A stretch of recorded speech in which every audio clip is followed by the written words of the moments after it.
My brothers and sisters, we celebrate today the 16th Sunday in Ordinary Time. One of the themes of today's readings is hospitality. Jesus, and most likely his disciples, shares the hospitality of Martha and Mary, his friends in Bethany. Our first reading is about Abraham, who welcomes three strangers with a lavish banquet. The Bible said he was 100 years old, but he was still pretty energetic. He doesn't realize during his conversation with these three men that it is God whom he is entertaining.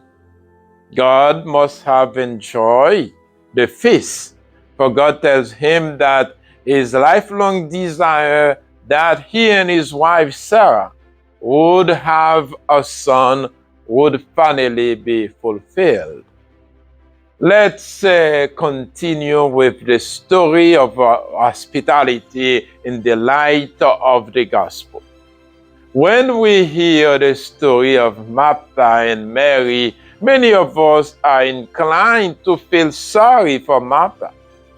Mary had left all the work for Martha to do while she enjoyed a conversation with Jesus. When Martha complained, Jesus seemed almost to scold her, even though mildly, perhaps shaking his head from side to side as he said, "Martha, Martha, you are anxious and upset about many things.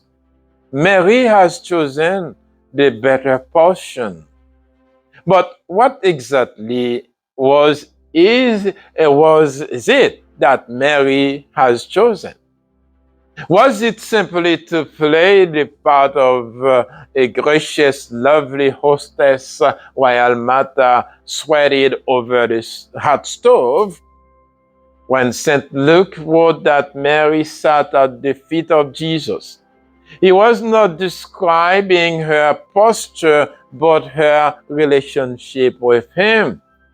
To sit at the feet of someone meant to be that person's disciple.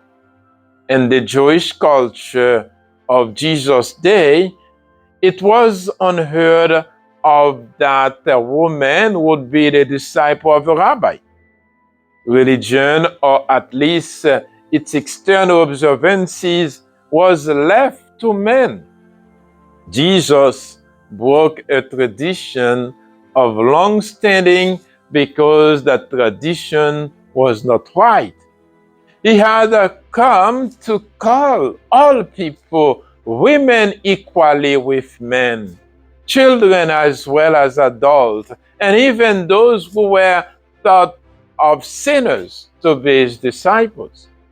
He insists that Mary had made the right choice. She understood his intention and accepted. Martha, obliged to maintain her stereotype, to agree that her place was in the kitchen.